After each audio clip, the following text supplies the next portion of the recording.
government believes the disputed area is rich in natural gas and oil deposits. More from Tristan Odalo. Foreign Affairs Secretary Teddy Boy Locsin Jr. finally sheds light on why the joint oil and gas exploration deal with China in the West Philippine Sea was terminated after 3 years of negotiations. The outgoing Foreign Affairs chief also stands firm that the country did not surrender an inch of its territory under the Duterte administration and even filed diplomatic protests in every transgression. During the 124th DFA founding anniversary on Thursday, Locsin has acknowledged the need to find new sources of gas and oil for the country but not at the expense of sovereignty. The Philippines and China signed a Memorandum of Understanding or MOU in November 2018 on joint oil and gas exploration in the West Philippine Sea. We had both tried to go as far as we could without renouncing China's aspiration on his part and constitutional limitations on my part. I shut down shop completely. The President had spoken. I carried out his instructions to the letter. Oil and gas discussions are terminated completely.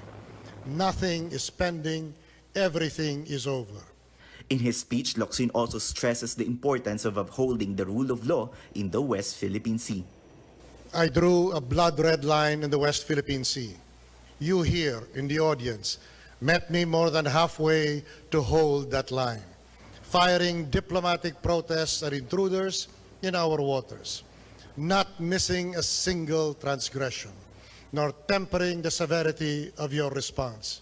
The outgoing DFA secretary also reiterates the Philippines' position in the restoration of democracy in Myanmar and the vote in a resolution condemning the Russian invasion of Ukraine. Locsin says he is grateful and proud to step out of the quote, most respected department in the Republic on June 30th. Now, it remains to be seen on how the incoming Marcos administration will pursue an independent foreign policy of being friends to all and enemies to none. Tristan Odalo, CNN Philippines. Retired Supreme Court Senior Associate Justice Antonio Carpio supports the government's decision. He says China wanted to change the framework earlier agreed upon by both parties based on the service contract system of the Philippines. Carpio adds, quote, to agree to China's demand would violate the Philippine Constitution and abandon the arbitral award. Chinese Ambassador Huang Xilian made no mention of the terminated joint oil and gas talks in a Manila forum on Philippine-China relations today. Huang, however, maintains that Beijing is committed to a win-win cooperation between the two countries in agriculture, infrastructure, and digitalization. On handling differences in the South China Sea, the Chinese envoy says he hopes to find ways to properly manage and resolve differences and insists that forging military alliances is not the key to regional security. Incoming National Security Advisor Clarita Carlos finally had a one-on-one meeting with her predecessor, Hermogenes Esperon, for the turnover of duties. The meeting took place on Tuesday, wherein they had a general agreement on priority projects. Esperon said he believes Carlos can, quote, contribute a lot to national security and nation building, unquote. For the Defense Department, Secretary Delfin Lorenzana met with his successor, Jose Faustino Jr. yesterday. Lorenzana says Faustino is familiar with his next job following his retirement as AFP Chief of Staff in November. At the Education Department, the scheduled meeting between Vice President-elect and Secretary-designate Sara Duterte met with Secretary Leonor Briones will take place this weekend. Discussions will focus on the pandemic's impact on students, in-person classes, and the K-12 program. For the inauguration of President-elect Bongbong Marcos, Manila Mayor Isko Moreno has declared June 30th a special non-working holiday to allow the public to witness the oath-taking. Checkpoints will be in place in Manila by June 28th, while a gun ban in Metro Manila will take effect on Monday until Saturday. Protesters will be allowed at Plaza Miranda and the Liwasan Bonifacio. Watch CNN Philippines live coverage of the presidential inauguration on Thursday, beginning at 9 in the morning with senior anchor Pinky Webb and myself. There is a rapid increase in the price of sugar because of tight supply. Authorities await the entry of more imports to stabilize prices. Melissa Lopez has the full story. Sugar prices have doubled in the past few months, pushing food prices up and business profits down. owners are getting creative with their solutions. This buko vendor says a cup remains at 10 pesos but is less sweet. Siyempre, apektado kami. Kaya lang kung ano lang yung presyo namin, ganun din nun. Tama lang yung dadagdagan na lang natin ng sabaw ng buko para mas masarap. This turon stall already charges more per serving. Banana cake po namin, 12 lang dati. Ngayon na mas mataas na yung mga bilihin, naging mas mataas yung presyo na, naging 20 na po ngayon. Pati po yung mantika, nagtaas na din po. Hindi lang po yung asukal, pati po yung stick, ganun. Halos lahat po. Ultimo nga po mga gasol, tumaas din po eh. Unlike other goods, the Ukraine-Russia war is not exactly to blame for surging sugar prices. The Sugar Regulatory Administration, or SRA, points to strong typhoons in 2021 like Odette for the ruin of local sugarcane plantations, thus the short supply. SRA geared up to import 200 million kilos of refined sugar in January, but was delayed after a group of farmers asked a Negros Occidental court to block its entry. Food and drink manufacturers had to compete with retail buyers, pushing prices up. So far, barely half of the import volume has arrived at 78 million kilos. It's not that easy to import sugar. It is not just that, you buy, you order, and it arrives tomorrow. So minimum of 3 weeks until that time the sugar comes.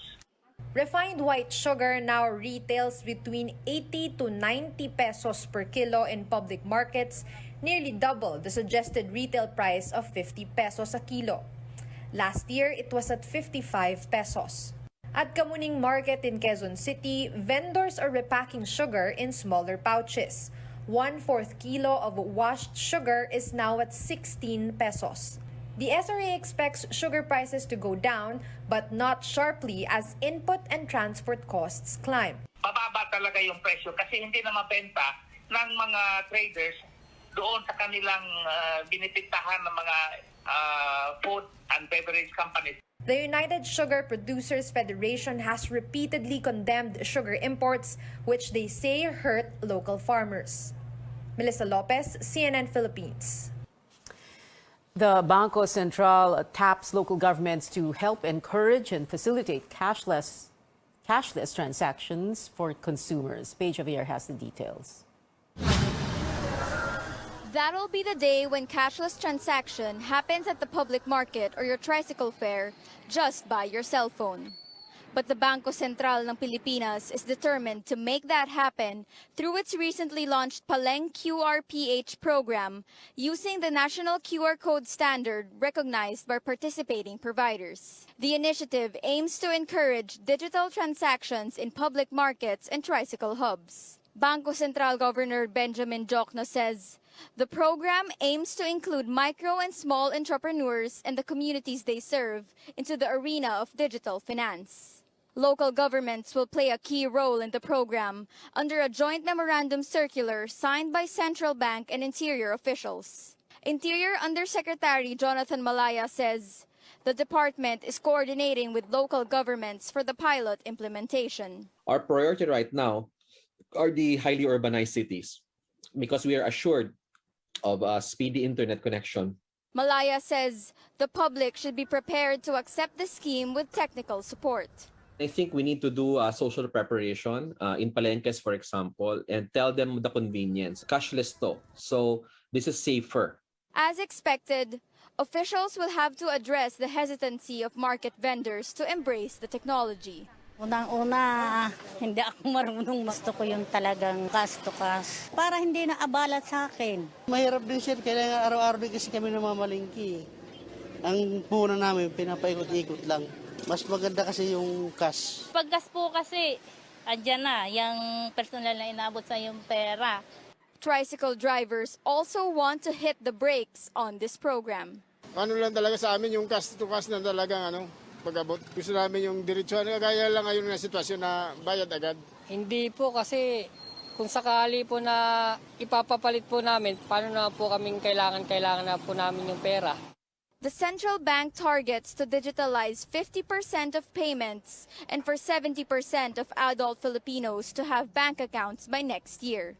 Malaya believes the incoming Marcos administration will carry on the PalengQRPH program. Diokno champions the Bangko Central's push for digital transaction, and he will be finance secretary of the incoming Marcos administration. Paige Javier, CNN Philippines. Interior spokesperson Malaya says local governments can pass ordinances requiring digital transactions. Family, friends, and former colleagues in government of the late former President Noynoy Aquino gather at the Ateneo de Manila University in Quezon City on his first death anniversary. Among those who attended the Mass at the Church of the Jesu are Vice President Leni Robredo, Senators Kiko Pangilinan and Franklin Drilon, and former Interior Chief Mar Rojas. A year ago, our hearts fell apart when Noynoy breathed his last. But we returned him to our Creator with gratitude for the blessing that he was. A simple, honest, self-effacing, and decent Filipino who gave his all without fanfare when he was tasked to serve his bosses. Aquino died of renal disease secondary to diabetes. He was 61 years old. When Newsnight returns, a private hospital group calls on the health department to stop making excuses and release the long-delayed COVID-19 allowance of medical workers. And as the economy reels from high fuel prices, industry leaders say recovery is still green and go for the tourism sector. You're watching CNN Philippines.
Welcome back. The tourism industry's recovery is facing a double whammy amid rising COVID-19 cases and the fuel crisis. But for industry leaders, these roadblocks are not stopping Filipinos from wanting to travel and explore, not just in the country, but also overseas. George Quiles brings us up to speed. Micah Morderno and parents rushed to this travel expo in Pasay City on Friday, hoping to get the best deals for future trips. I'm a student din, so umaasa rin ako sa parents ko. So, yun, primarily budget, sana magkasya. Travel agencies say bookings are picking up this year. Despite surging fuel prices being reflected on airfare, many people are still eager to travel and enjoy not just local destinations, but even places abroad. The airlines are getting fully booked. Kahit mag-book kami talaga yung mga dates namin, airlines na yung sumusuko sa amin due to a lot of bookings. And the same thing with the hotels, especially with our local tourists. The tourism department also notes the rising number of foreign tourists. Since the country opened its doors last February, it has recorded over 738,000 tourist arrivals. While it's incomparable to pre-pandemic numbers, officials say that it is still a good sign. What's really critical right now is if China will open. because Chinese market, source market, remains to be 22% of our arrivals. With the Philippines being an archipelago, they say that there's always an island for everyone to explore. And the industry's objective, to offer convenient, safe, and worry-free vacations in the country's scenic destinations. What we want to happen is that we diffuse the usual destinations and make sure we're keeping it within the sustainable number that guarantees that the destination is still clean, there's still space for social distancing, that it's safe. People have money to spend, and we just really have to push forward. The pandemic may have become a major challenge for the tourism industry, but as always, they vow to rise and beat the odds. George Higiles, CNN Philippines. The Wata Wata or Basaan Festival in the city of San Juan makes a splash for the first time since the COVID-19 pandemic happened. Meanwhile, Manila holds a float festival to mark 451 years as a city. Amor Santos gives us a look. Nothing can dampen the spirits of San Juan residents in celebrating the Wata Wata or Basaan Festival for the first time in this pandemic. Kahit nga yung pandemic ngayon, pero sulit pa din kasi masaya. 2 taon na wala kaya medyo sobrang daming tao ngayon. Yun lang, medyo mahirap huminga. Kaya medyo angat baba lang kasi pag nabasa, medyo mahirap na huminga. Pero masaya pa rin naman. Talagang tradisyon na to na meron tayong basaan. Mayor Francis Zamora arrived early at the Pinaglabanan Shrine to remind people to keep their face masks on. He says 400 police personnel, members of the city's task force Disiplina, and barangay officers were on patrol to enforce health and security protocols. Konting tiyaga, kung mahirap man mag-face mask kahit basa, it is for our own good. It is for our safety. Yung iba, sabihin nila nasira yung face mask nila o basang-basa na, aabutan ng ating mga mamamayan ng face mask. After the blessing, Zamora led a motorcade of fire trucks in touring the city and dousing water on the people. The fire truck he first boarded on overheated.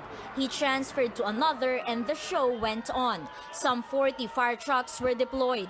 People of all ages went out of their homes or temporarily stopped work to join the festivity. Some brought their own water hoses, water guns, and containers. There are penalties for those who will splash dirty water, barge in vehicles, and threaten or harm others. For officials and many residents of San Juan, this tradition is not a waste of water. According to their parish priest, this festival honors the city's patron saint, John the Baptist, who baptized Jesus Christ. Maging simbolo ng pagbabasbas at pagpapalalim ng ating relasyon sa ating Diyos at sa kapwa. Ano po yung feeling nyo kapag nababasa kayo? Napakasaya at bagong tao kami ulit. Meanwhile, in Manila, its first ever Nilad Festival, commemorating its 451st founding anniversary as a city. The city held a float parade from Quirino Grandstand to Kartilya ng Katipunan and also honored historical figures Raha Sulaiman and Miguel Lopez de Legazpi. Amor Santos, CNN Philippines. Manila Mayor Isko Moreno was among those who attended the Nilad Festival. He said he's taking a break from politics, but he's not closing his doors to public service. Beta-beta muna ako sa Gedli. Kung kakailangan ng tulong ng pamahalaan at kung makakatulong ako sa taong bayan, why not? If I'm going to be needed, I'll be around. I'll be happy to be of service. But for now, Citizen Isko. Moreno says he has not received any offer to join the Marcos administration. Moreno is covered by the one-year ban on appointments for losing candidates. This just in, the Anti-Graft Court, the second division of the Sandigan Bayan, allows the Marcos family to present evidence in an ill-gotten wealth case filed against them in 1987.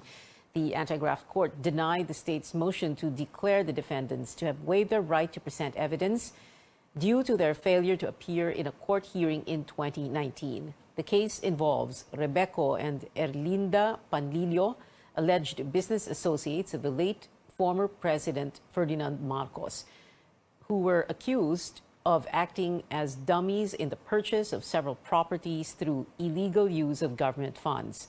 The court sets the next hearing for July 7th for the defense's initial presentation of evidence.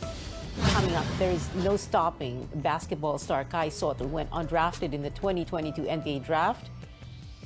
Find out what's next for the Filipino cager here on CNN Philippines.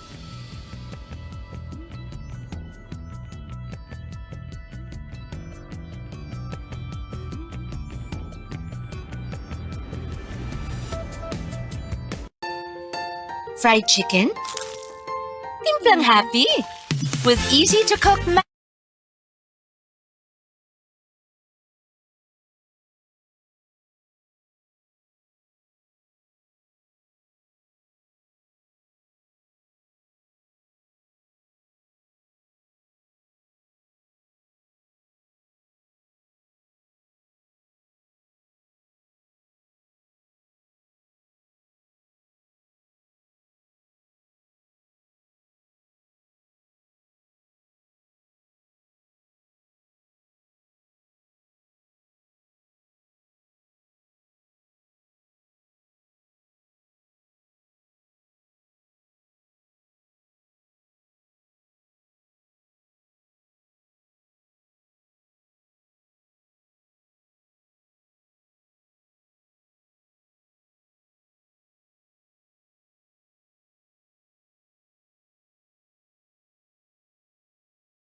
You're watching Newsnight. 58 names were picked in today's NBA draft. Kai Sotto, who would have been the first homegrown Filipino player in the league, was not among them. Ahead of the rookie selection event, Sotto had workouts with teams like the Orlando Magic and the Cleveland Cavaliers.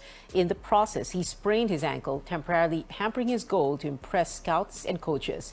But what's next for the 7'3" athlete? In an interview with a news outlet, Kai's agent said that he's passing on an NBA off-season tournament to play instead for Gilas Pilipinas. But Kai clarified this in a tweet saying, quote, "No decision has been made about me not playing in the Summer League. My agent misspoke," unquote. And taking their talents to the U.S. and Canada very soon are the members of a Filipino band, Ben and Ben. The group is going on an overseas tour, kicking off in the U.S. state of California this September 23rd and wrapping up in New York on October 15th. The band has more for their fans, though, after announcing that a music video for the song Paninindigan Kita is coming out on June 30th. Meantime, the wait is over for ARMYs and Charlie Puth fans. Charlie and Jungkook dropped the music video for their collaboration Left and Right today. The song trended online quickly, topping the US iTunes chart less than 4 hours since its release. Here's a sneak peek of the music video.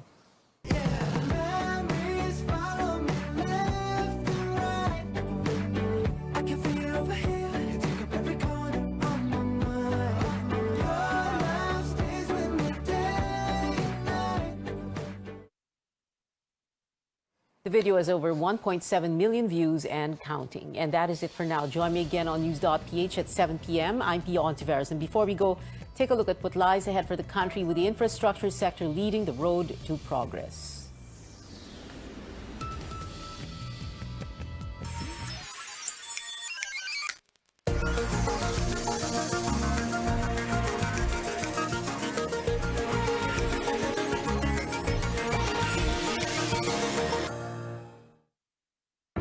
While the pandemic has hampered 2 years' worth of growth, it is only a matter of time before the private and public sectors fill the transportation and construction gaps. With high hopes for better days to come, what kind of life do we foresee down the road to progress? San Miguel Infrastructure has an array of ongoing and proposed infrastructure projects. The new Manila International Airport, the MRT-7, are the ongoing projects of the company. Our infrastructure projects are envisioned to benefit both private and public, as well as alternative modes of transport.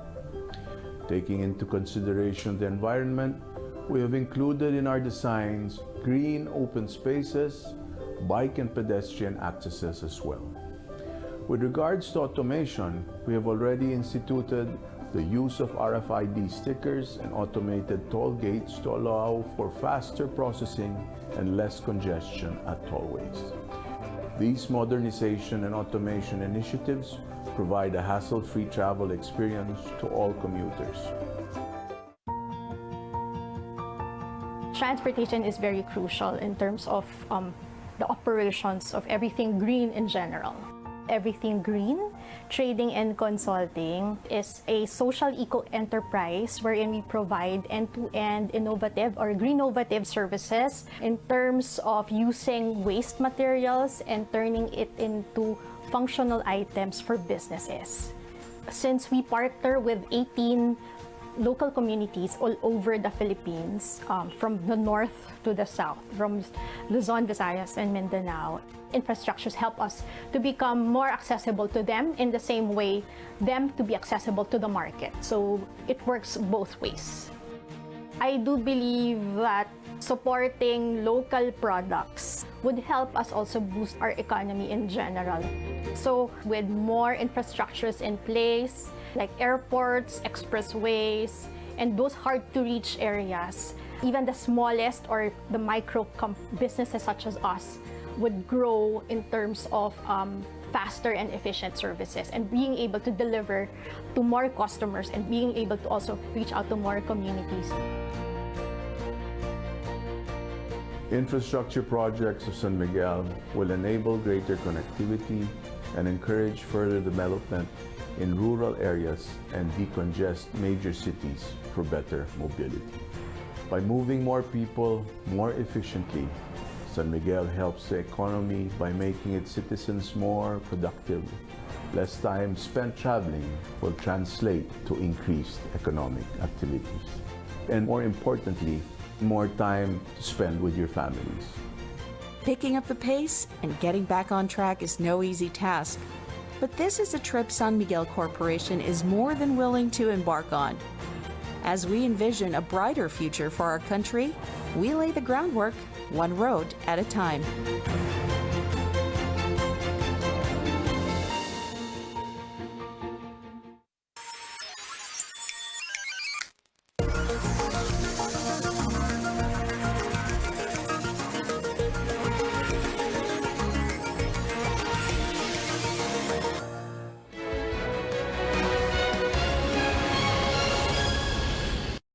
This program is brought to you by... Every night, we take a hard look at the stories and provide you with multiple points of view from here and around the world. Now, we'll bring you more news you can use from the trading floor and the global markets, and bring you more news you can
Avocados have become a dietary staple among Filipinos. Not only are these bright green fruits delicious, they contain an assortment of vitamins and nutrients that help our bodies function properly. For example, did you know that they can help regulate our blood pressure or they can improve our vision? On the program today, we'll talk more about the health benefits of avocados. I'm Dr. Freddy Gomez and welcome to MedTalk Health Talk on CNN Philippines.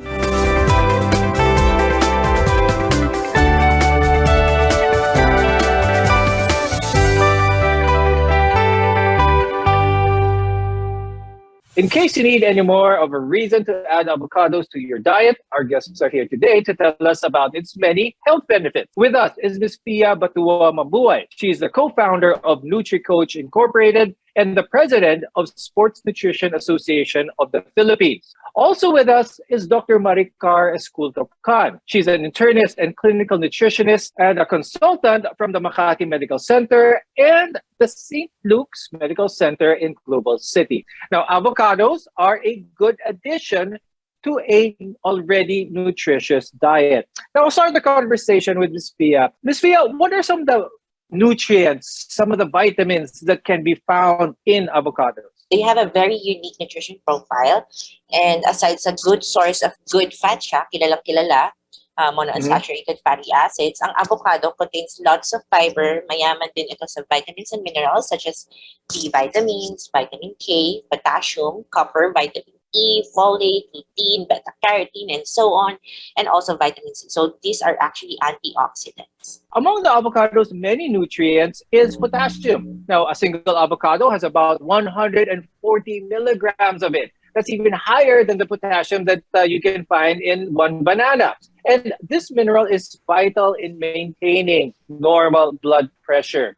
Now, Dr. Maricar, I'll talk about that. How is potassium related to someone's blood pressure? Potassium is one of the most important minerals in the body. So it has a lot of role in terms of regulating our fluid balance, the muscle contractions, and the nerve signals. So all of those have a role in the functioning of our heart. Now, potassium is the main electrolyte inside our cell, while sodium, which is another mineral, is the main electrolyte outside of the cell. An appropriate fluid balance in our body is kept by proper amounts of both potassium and sodium, such that if you have too much sodium and low potassium, you will tend to have a higher fluid in your circulatory system. So making your heart exert an extra effort in terms of pumping the blood, and this can result in the elevation of the blood pressure. But if they are already diagnosed by a doctor to have high blood pressure, what is your advice to them? Can they forgo their maintenance medications and just eat avocado? Of course, you need to address the health of your diet, but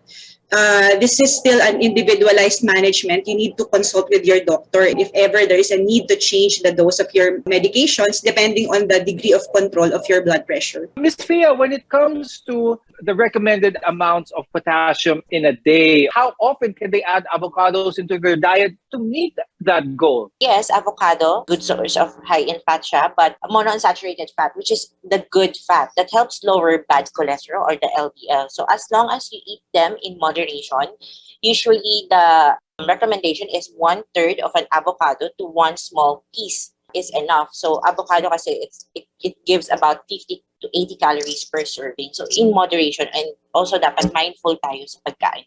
Is this the same unhealthy fat and cholesterol that is seen in animal meat, animal fat? This is different from what we see from animal fats. Avocado is rich in monounsaturated fatty acid, especially oleic acid. So ayon sa mga studies, ang avocado, it reduces LDLs but do not lower the HDL, which is the good fat naman. So cholesterol is a soft, waxy substance that can cause clogged, or as we understand, yung mga arteries natin bumabara. So keeping your LDL or the bad cholesterol level low reduces your risk for heart diseases and stroke. What is this ratio all about, and how does the LDL and HDL relate to each other? LDL is branded as the bad cholesterol because it is the type of cholesterol that becomes deposited in the blood vessels. Okay, so we do not want our blood vessels to become hardened by this cholesterol deposits because it will result to an elevation of your blood pressure. It will exert an effort in terms of your heart distributing the blood to the body. Now, HDL is branded, or the high density lipoprotein is branded as the good cholesterol because usually it is the one that collects the cholesterol from the periphery and brings it back to the liver. So it achieves the opposite process of deposition. You want to have an elevated level of your HDL compared to the LDL. Now, a healthy gut contains healthy bacteria as well as immune cells that can guard against infectious bacteria, viruses, as well as fungi. Now, one of the most effective ways to improve its health is through getting enough fiber. Dr. Maricar, tell us how this nutrient improves gut health. How important is fiber in a person's gut? Fiber can come in two forms. It can be insoluble fiber and soluble fiber. Insoluble fiber plays an important role in cleaning our bowels, preventing constipation, and helping to keep our bowel movement regular, while soluble fiber helps in terms of lowering the blood cholesterol and sugar levels. Dr. Maricar, let's start with someone's blood sugar. Avocados having a low glycemic index, how does this help regulate someone's blood sugar? How does this help with trying to manage a diabetic, for that matter? One of the benefits of fat in the diet is actually to slow down the absorption of sugars from the diet. Thereby, when that happens, it results to a slow sugar spike in the blood. And for patients with diabetes, you don't want sudden blood sugar spikes. Basically, glycemic index is the capacity of a certain food item to cause a spike in the blood sugar. And avocado is among the fruits that are classified to have a low glycemic index. If ever you would make recommendations or you will make meal plans for your patient, it is ideal to include this also in their daily requirements. When we return, more of the avocado's other health benefits. We're your partner in healthcare. You're watching MedTalk Health Talk.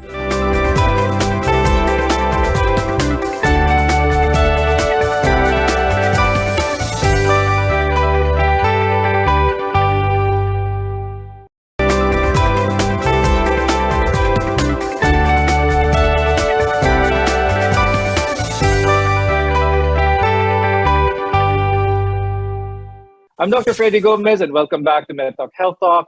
Healthy food promotes healing. As we discussed earlier, those high in potassium can help lower blood pressure and keep our hearts healthy, while those high in fiber can improve our gut health.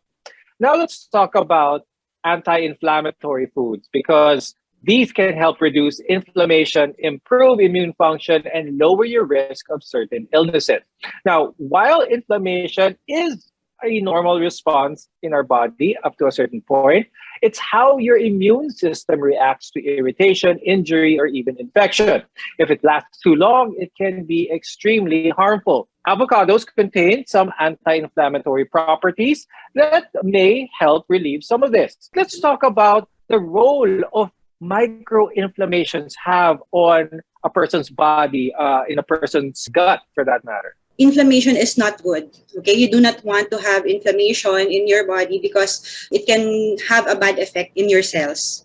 Okay, so whenever we design diets, we would want to promote something that does not promote inflammation. So what are the food items that usually promote inflammation? Processed foods, or those that are super high in simple sugars. Inflammation is contributory to the development of various diseases in the colon, such as the development of cancer or other ulcerative conditions that result from inflammation. Now, if you're speaking about the blood vessels, the mechanism for atherosclerosis, or the hardening of your blood vessel walls, is also resultant from inflammation. Avocados are also packed with vitamin C as well as A and E, which have significant antioxidant levels. Ms. Fia, in terms of how many avocados do we need to take in a day, what's your tip for our viewers? How many avocados is good in order to maximize these health benefits of this fruit? The avocado, as being part of the diet,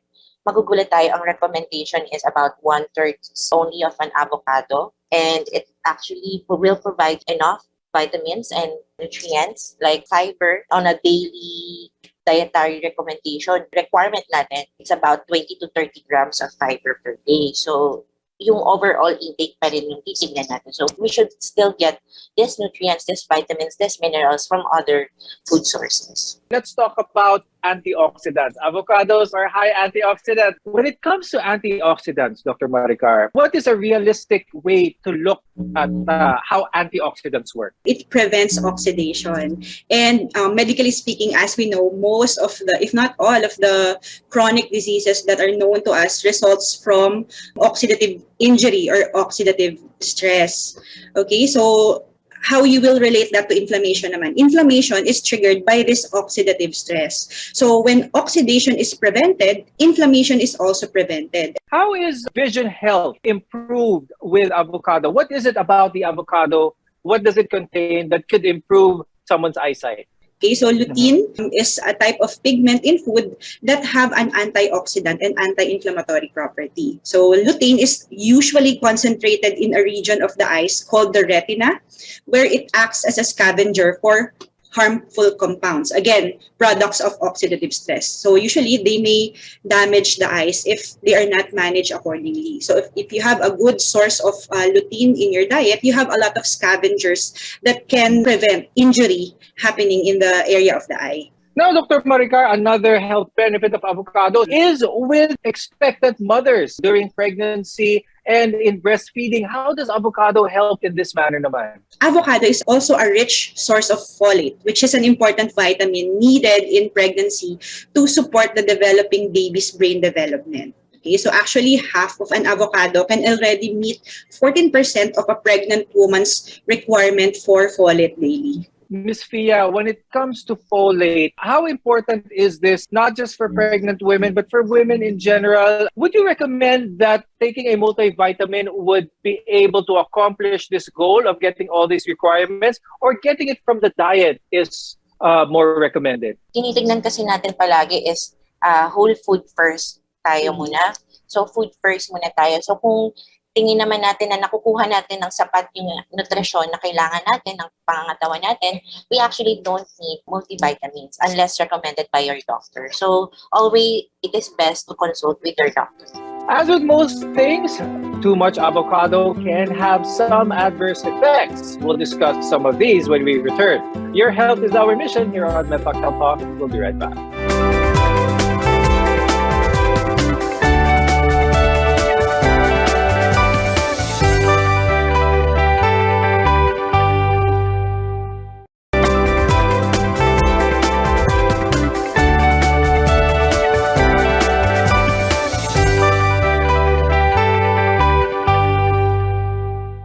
I'm Dr. Freddy Gomez, and you're watching MedTalk Health Talk. Now, many people would be surprised to know that among the many benefits of avocados is that it is great for our skin. Ms. Fia, paano naman nagiging maganda ang pagkain ng avocado para sa healthy skin? Dahil nga ito ay rich in variety of essential nutrients that may prevent the negative effects naman of aging. So vitamin K, C, E, A, B vitamins, these are antioxidants. And antioxidants, as we all know, may maganda siyang naiitulot sa ating mga balat. It's also said that the avocado is a recommended fruit for those who are diagnosed with psoriasis. Dr. Maricar, could you tell us more about this and the link of the benefits of the avocado fruit with psoriasis? Psoriasis is an example of an inflammatory autoimmune disease. So clinically, if you see patients in your clinic, patients with psoriasis presents with red, itchy, scaly patches on the skin, sometimes particularly on the elbows, on the knees, and in the scalp. So since the mechanism of the disease is inflammatory, patients will benefit from including in their diet foods that have a known anti-inflammatory effect, and this includes avocados. As we all know, too much of anything is a bad thing, and that also goes with avocados. What are some of the health risks that can happen if people eat too much of avocados? It also provides calories, and excessive calorie intake may trigger or may also promote weight gain. A serving of avocado provides about 50 to 80 calories. So that's just 1/3 of an avocado. So if you're aiming to maintain, again, your weight, it's very wise to measure the portion or be mindful of the portion of your avocado. So yun nga, para hindi tayo mag-overload on it. So we have to balance everything from our nutrient intake, from carbs, protein, and fat. So we have to be mindful. Now, Dr. Maricar, let's talk about those who have an allergy to this fruit. What are some of the symptoms that they may feel? Because there are certain fruits, especially those who have some allergies to bananas, to kiwis. They may also have this allergy with avocados. What are some of the signs and symptoms that may point towards an allergy for this fruit? Speaking about allergies, it is not common to encounter patients who have allergies to avocado. But as we know, usually allergy can manifest in various forms. It can be cutaneous, which can present as itchiness in the skin or the appearance of wheals and rashes. So allergy can also manifest as gastrointestinal symptoms. So patients may have feelings of bloatedness or diarrhea. What are some fruits that may have the same amount of nutrients as an avocado, but maybe hindi sila allergic naman doon? What are the other options aside from avocados? Aside from avocados, there are a lot of fruits that we can still take in with good source of fat, but hindi sila same with avocado. We have like kiwi, we also have yung ating mga chico, bananas. So they also have very rich in antioxidant potassium that is also good for our heart, and it can be kung gagamitin naman natin sa cooking, it can substitute avocado when it comes to its creaminess and in kanyang texture. Now, before we go, any final tips or advice for our viewers on how to maintain a healthy overall self? Let us remember that there are general recommendations for a healthy diet, but if you would want something that is more tailor-fit based on your needs, okay, because some people can have special considerations, special requirements. So it's still best to consult your registered nutritionist, dietitian, and physician for you to be able to have a well-designed nutrition and diet plan. And Ms. Fia, any final advice? It should be yung overall nutrition or diet, it should be individualized. So it's best to consult with a medical nutritionist, dietitian, and also a physician. Kung meron tayong mga medical ailments, we have to address them with a proper supervision with this health medical professions. Thank you very much, Dr. Maricar Escultor-Khan and Ms. Fia Batua Mambuay for being with us today. We definitely learned a lot more about the benefits, the health benefits of this tiny fruit, the avocado. Thank you everyone for watching MedTalk Health Talk. I'm Dr. Freddy Gomez and we'll see you again next time.